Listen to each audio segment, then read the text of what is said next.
네, 지금부터 제18차 바른미래당 원내대책회의를 시작하도록 하겠습니다.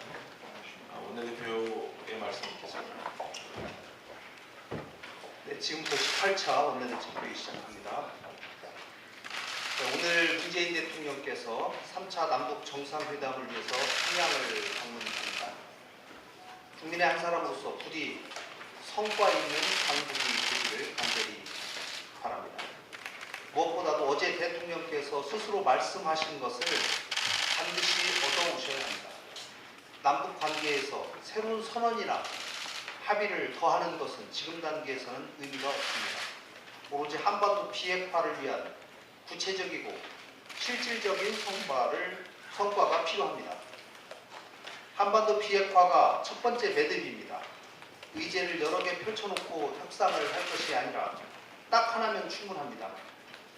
한반도 비핵화를 위한 북한의 구체적이고 실질적인 이행 계획을 꼭 받아오시기를 기원합니다. 이 매듭을 푼다면 한반도 긴장 완화 및 종전 선언은 물론이고 국제사회에 대북 제재 관련한 재검토를 이끌어내서 대한민국의 새로운 기회가 될 수 있는 남북 간의 교류 협력도 촉발시킬 수 있을 것입니다. 그러나 이 매듭을 풀지 못한다면 200여 명의 당국단은 그저 평양 유람에 그치는 행사가 될 수도 있습니다. 오늘부터 미국에서는 제73차 유엔 총회가 열립니다. 유엔에서는 미국과 중국, 러시아 간의 대북 제재의 실효성을 놓고 각축을 벌이고 있습니다. 이런 상황에서 유엔 역시 이번 3차 남북 정상회담을 주목하고 있습니다. 국제사회의 관심사 역시 한반도 비핵화의 실질적 진전이라는 점을 문 대통령께서 꼭 명심하시기를 바랍니다. 8월 국회에서 마무리 짓지 못한 개혁 입법에 대해서 어제 원내대표 간 회동을 통해서 다시 한번 20일 처리를 목표로 최선을 다하겠다는 점을 확인을 했습니다. 인터넷 전문은행법, 상가 임대차 보호법, 기업 구조조정 촉진법 등 7개의 민생 법안을 처리할 것을 합의했습니다. 해당 상임위에서 차질 없이 처리될 수 있도록 논의해 주실 것을 다시 한번 당부드립니다. 무엇보다도 상가 임대차 보호법의 경우는 법안이 통과되는 즉시 시행할 수 있도록 해야 할 것입니다. 지금 이 순간에도 임대차 계약은 이루어지고 있습니다. 법 시행일에 여유를 둔다면 공백기를 악용한 재계약이 이루어질 가능성을 배제할 수 없기 때문에 법제사법위원회에서도 이 부분을 감안해 주시기를 부탁합니다. 아울러 기업 구조조정 촉진법은 한계 기업의 신속한 회생을 위해 그간 한시법으로 운영해 왔습니다. 앞으로 반복적인 일몰의 연장이 아니라 기업 경영에 어려움을 겪는 중소 중견 기업들의 신속한 회생을 위한 구조조정 법 제도를 종합적으로 정비할 필요도 있습니다. 법안 논의에 시간이 적지 않이 걸리는 것을 감안해서 우선적으로 현행 기초법 일몰 기한을 연장하고 국회가 대안을 올 정기국회 내로 만들어 나가야 하겠습니다. 그 외에 지역특구법, 서비스발전기본법에 관한 논의도 오늘 내일 중으로 최대한 성의를 가지고 임해 주실 것을 다시 한번 부탁드리겠습니다. 이상입니다. 네, 추석 전에 모든 국민들이 행복하고 따뜻하고 안전한 한가위를 보낼 수 있도록 정부는 민생과 안전을 챙겨야 합니다. 하지만 지금 민생은 방치되고 안전은 불안합니다. 임금 체불과 피해 노동자 수가 전년 동기 28.5%, 9%가 증가된 상황입니다. 그리고 어제 동대구역을 출발해서 서울로 가는 KTX가 제동장치 오작동으로 철로에 멈춰 섰습니다. 점검을 하고 출발을 했는데요. 이런 불안한 상황이 추석 연휴 기간에 있었다라면 얼마나 큰 혼란과 불편 그리고 안전에 대한 위험을 초래할지 아찔한 사고입니다. 정부는 콩밭에 가 있는 마음을 거두시고 민생과 안전을 살피시길 다시 한번 촉구합니다. 청년의 문제가 청년 개인의 능력이나 노력의 문제가 아니라 사회 경제적인 문제로 인식하고 정치적으로 그리고 정부 차원의 대책을 마련하고 있습니다. 그럼에도 불구하고 이런 청년의 문제를 해결하지 못하는 하나의 원인으로 이 부분을 지적하고 싶습니다. 청년 문제에 대해서 지도자들 발언이 가끔 문제가 됐었는데요.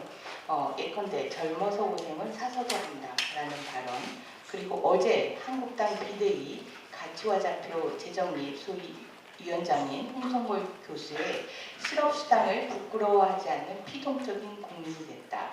그리고 김병준 위원장의 정부로부터 실업수당 받는 걸 부끄럽지 않게 생각하고 모든 걸 정부 지원에 기대는 국민들이 많아지고 있다. 청년들이 역동적이고 적극적이었으면 좋겠다라는 발언입니다.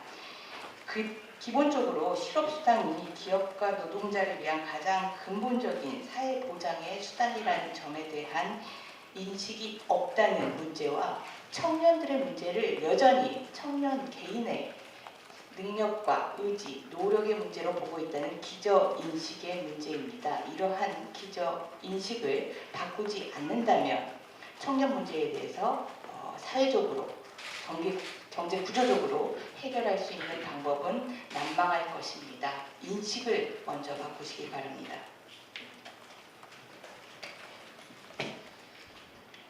이동섭 의원입니다. 평양회담 이벤트가 아닌 실질적인 핵 폐기 로드맵을 받아내라. 오늘부터 203일간 진행된 남북 정상회담에 대한 저희 바른미래당에서도 많은 분들이 말씀하셨지만 한반도 평화 중요한 분수령이 될 수 있는 만큼 저도 희망하겠습니다. 남북 정상회담의 성공을 간절히 기원합니다. 저는 교인이라 의원실 직원들과 함께 이번 정상회담이 잘 되기를 바라는 기도까지 함께 드렸습니다. 그리고 여당 극성 지지자들께서는 바른미래당이 야당이기 때문에 회담의 실패를 바란다고 생각하시는 얘기를 듣기도 했습니다. 그것은 편견이라는 말씀을 분명히 말씀드립니다. 우리나라 우리 민족이 화해하고 협력하고 잘 살겠다는데 바른미래당이 회담 실패를 바랄 이유도 단 0%도 없습니다. 다만 불가기간 비핵화를 이끌어내는 것이 이번 정상회담의 최종 목표라는 사실을 절대 잊어서는 안 됩니다. 북한은 과거 2차례 정상회담에서도 비핵화를 하겠다고 약속했지만 전혀 진전이 안 되고 있지 않습니까? 그렇기 때문에 이번 3차 남북 정상회담에서는 확실한 비핵화 약속과 핵 폐기에 따른 구체적 실천 방안을 담는 로드맵을 받아낼 필요가 있다는 것입니다. 부디 한반도의 평화를 가져올 역사적인 정상회담이 되기를 기원합니다. 감사합니다.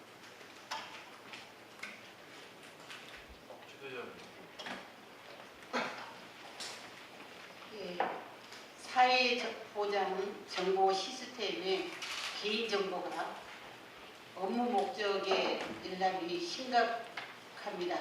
이에 대해서 말씀드리겠습니다. 이번 주 금요일부터 아동수당 지급이 시작됩니다. 지난주까지 전국에서 신청 대상의 94%가 아동수당을 신청했지만 신청을 하면 60가지 개인정보가 열람된다는 사실을 아는 분은 적습니다. 그 정보에는 개인 대출 현황 및 연체 내용, 신용카드 미결제 금액뿐만 아니라 출입국 기록, 경력 자료, 해외 체류 기록처럼 민감한 정보도 포함됩니다. 하지만 이런 모든 자료를 신청자가 직접 제출을 하지는 않습니다. 정부가 구축한 사회보장 정보 시스템을 통해 통합 관리하고 있기 때문입니다. 각 지자체의 사회복지 담당자들은 이 시스템을 통해 각종 정보를 확인하고 신청자가 수급 대상인지 아닌지를 판단하고 있습니다. 하지만 이 시스템은 각종 개인정보를 다루는 공무원들은 민감한 개인정보를 조심히 다루지 않는 것으로 나타났습니다. 최근 5년간 불필요한 열람이 의심되어 소명 요청을 받은 사례는 23,156건으로 그중 부적절한 개인정보 열람이 판정된 것도 2,061건으로 드러났습니다. 복지부는 악의적인 이용이나 유출 사례는 없다고 하지만 개인 사유 등을 목적으로 이용한 698건은 지자체에 징계가 요구되었습니다. 그중 13명은 감봉과 견책을 받았고 30여 명은 퇴사까지 하면서 징계를 피했습니다. 국민의 상당수의 개인정보가 사회복지 정보 시스템을 통해 관리되지만 이를 다루는 공무원들의 보안인식은 아주 허술합니다. 저는 이번 국정감사를 통해 민감한 개인정보의 보호 실태를 확인하고 복지부와 지자체의 잘못된 관행들을 지적할 예정입니다. 국민의 소중한 정보를 지켜내는 바른미래당이 되겠습니다. 이상입니다. 네,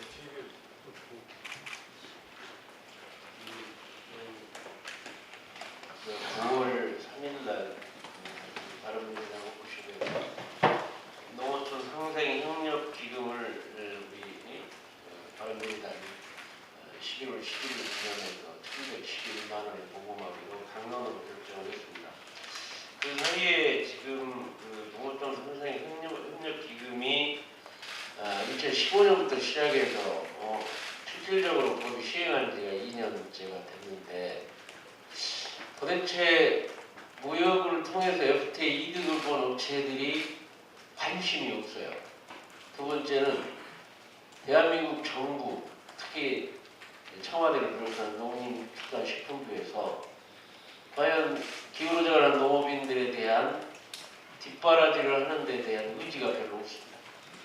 그래서 이번에 국정감사에서 이런 내용을 구체적으로 증인도 신청하고 우리 농업인들의 어려움을 우리 바른미래당이 수련도 하고 또 국민들 관심도 환기시키고 FTA에 의해서 이득을 본 기업들이 좀 적극적으로 참여할 수 있도록 독려할 것을 이번에 국정감사를 통해서 확인하고 독려할 것을 말씀드립니다.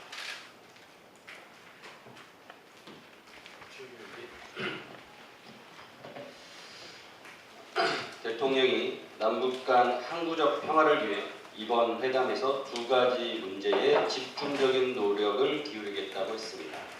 첫째는 군사적 긴장과 무력 충돌, 전쟁의 공포를 해소하는 것입니다.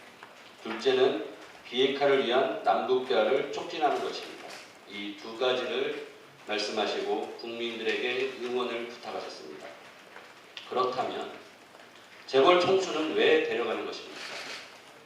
하나같이 경영권 세습과 확대를 위해 일감 몰아주기로 수천억 원에서 수조 원의 이익을 얻은 이재용, 정의선, 최태원, 국방모, 특히 국민연금에 수천억 원의 손실을 끼친 이재용 부회장은 재판 중이고 최태원 회장은 SK 실트론 인수 과정에서 회사 기회 유용으로 공정위 조사 중입니다. 통일은 대박이다. 남북 경제는 다시 하겠습니다. 북방 경제는 블루오션이다. 전 정부, 현 정부 할 것 없이 경협에 대한 기대가 큽니다. 언젠가는 남북 경협이 이루어질 것입니다. 경협은 대한민국 경제의 새로운 돌파구가 될 것입니다. 그런데 이 남북 경협은 결국 대한민국의 국민 것이 아닌 재벌의 것이 되는 것입니까? 그것도 불법과 편법으로 개혁 대상이 재벌들의 몫이 되어야 하는 것입니까? 문재인 정부는 재벌 개혁과 경제 민주화를 이제는 포기한 것입니까? 경협은 일부 재벌들의 마당이 아닌 중소기업의 마당이 되어야 합니다. 경협이 블루오션이라면 그 바다에 중소기업들의 배를 띄워야 합니다. 문재인 정부는 말로만 재벌 중심에서 중소기업 중심으로 바꿔야 한다고 하지 말고 실질적인 중소기업 우선 정책을 보여주어야 합니다. 제발 쇼잉은 그만하고 두잉 하시기 바랍니다. 네, 또 말씀하실 의원님들, 김수민 의원님.